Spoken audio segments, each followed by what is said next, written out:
Okay, so do you have a Juki TL sewing machine or any semi-industrial sewing machine and have issues with sewing a straight line or quilting, and you're getting some bunching of bobbin or bottom thread?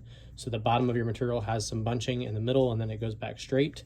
This could be a fix for you. If you have a TL, you're going to undo all 6 of these Phillips head screws to remove the bottom cover. Let's go ahead and do that first.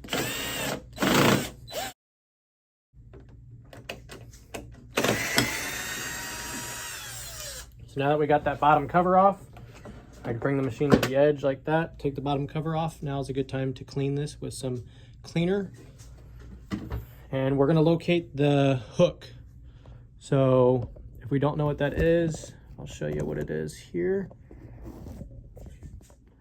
One thing to note too, you should probably go ahead and take out, here, let's just get you closer. Okay, so you're going to take the bobbin case out, unthread your machine, of course, and you're going to locate the basket and the hook. This is the hook right here. This is what's catching your thread, and this is the hook assembly. This is the basket. This basket stays in place, you can see, and then the hook goes around that basket, and that's what's catching your thread, your bottom thread or your top thread, and that's what's locking the stitch. So right here in between the basket and the hook that's going around, that's a good spot to oil. If it's dry, that's not really the best thing for your machine. This metal on metal goes really quick, so drop a drop of oil right there and right there. While you're down here, work that into place, and we're going to rotate around, and we're just going to look around this area and look for any imperfections in this metal where a needle may have made a slash in it, making a gash mark or something like that. And we're going to look for that, because that little slash or gash or cut into this metal piece here can cause the bunching of material while you're sewing. So you're going to want to run your nail through here and find any fine little scratches, and you're going to want to polish those out with a very fine sandpaper, such as this one I'm going to throw up on the screen.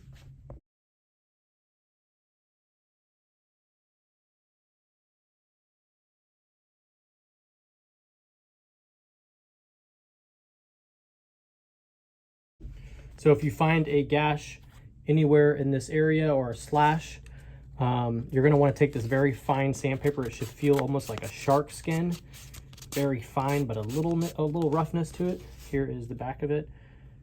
It says final polishing, final smooth polishing for metal. It's made by this company here.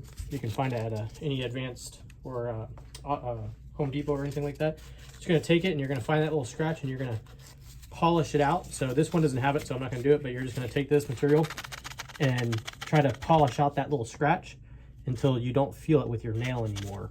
Once that's done, you should be good to go. But like I said, rotate this thing around, leaving your finger on it, and you can just be careful, but rotate it nice and slow and kind of feel for any spots.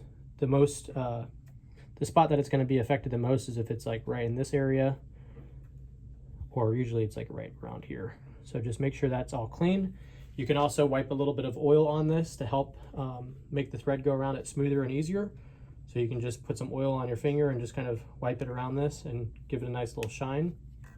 And before you put the bottom cover on, you can stand the machine up just like that. It's got little legs you can stand up without that bottom cover on. Test it out, and then once you know you fixed it, then you can put the bottom cover back on. Putting the bottom cover back on is the same way as taking it off. Just going to tilt the machine, bring the machine close over here, put it like that, line up one screw,